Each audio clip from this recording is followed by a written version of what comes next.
Welcome class 4 in your EVS class, and as we are doing the fourth chapter, that is Anita and the honeybees. And you know about the Anita, how she got the hurdles, and she crosses all the hurdles of her life, and she started study in the school. As her at first her father, mother, everybody was not accepting the fact, because they were not ready to send their daughter to the school, as they were just the people of old time, and they had the concept that girl child has no right to go to school. But Anita became the first student, or the first girl child, who compelled her parents to make her to go to school, and she through her teacher she pursued all these feelings to her parents, and her parents at last, after having so many problems in her life, she started to study. But now she is in the college, and how she pursued her studies further after the class 5, when she thought that now she has to spend little bit money for her study. So for getting that money, she started to take the tuition. She was just in the class 5.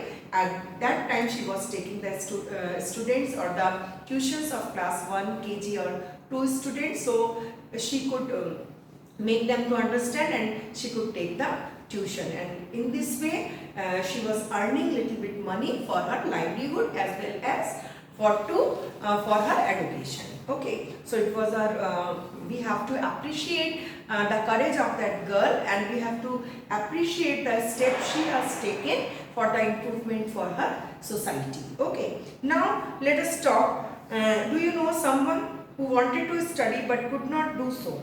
Talk about them in the class. So we are doing in the class through the video, so you just think about it and write about any person to whom you know that person did not get opportunity to study, and who wanted to study, and how you could make a support, how you can support that person, and how can you give some help to that person for her or his study. Okay, now next one is every child has a right to free education up to class 8. Do you think that all children are able to study up to class 8? Discuss. Yes, because nowadays everybody is, the science says that each and every child has more or less same IQ level, they have same abilities. But the thing is to be groomed. If you are grooming a person but another person is not groomed up, that person cannot pick up.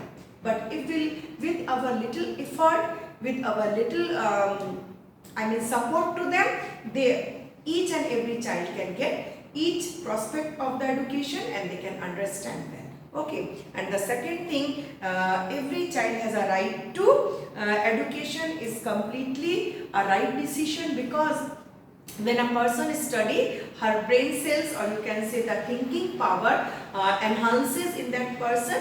He or she can understand well, that person can discuss more, that person can think a lot. And in our daily life, if you see, in each and every day we need education in each and every sphere of our life. Suppose you are going to a shop, you want to give some money, or you want to take something, suppose a frock or a shirt, anything, then you should know the counting. Otherwise, how you will pay the money? Maybe some other person can make you fold. So in this case, if this is your daily life, this is your everyday life routine, so this way you should know the counting. When you are going somewhere from your home to another station, if you don't know how to read the board, then what you do? You obviously you ask the other person which station has come right now. But if you know how to read in the station board, or how to read at least, then you can read easily the boards, and you don't have to be dependent on the others. Okay.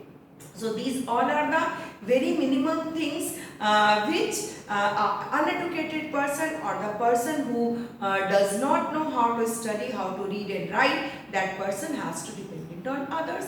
But when once we get the light of education, we will become independent for our small deeds. Okay, so the right of the education is very compulsory for each and every student. Even the government has made a law. The law is called RTE, and this has been developed in 2009. What is this law? This provides the right of the free and compulsory education to 6 to 14 years of child.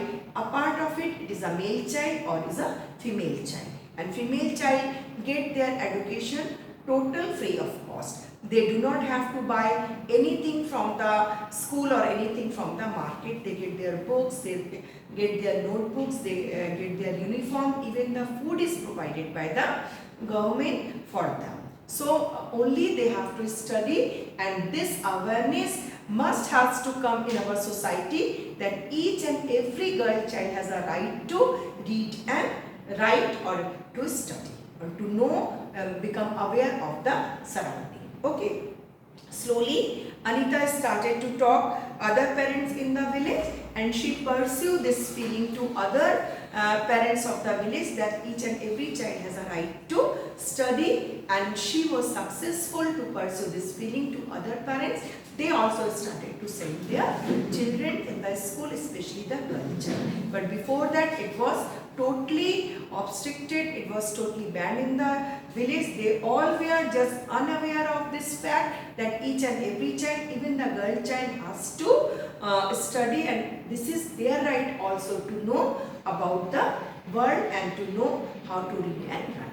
So Anita was the first student, or you can say she was the first girl of the village Buchacha who started this system in the village in the Bihar state to send the girl child even to the school, and she pursued this feeling and she pursued her thought to the other parents, and they become convinced of this statement, and they become convinced by Anita to see her progress, and they also started to send their child or the girl child to the school. So that's all for today, and next day I will just explain you how she become changes from a just a student to a beekeeper. Okay, it is also a struggle story. Next time.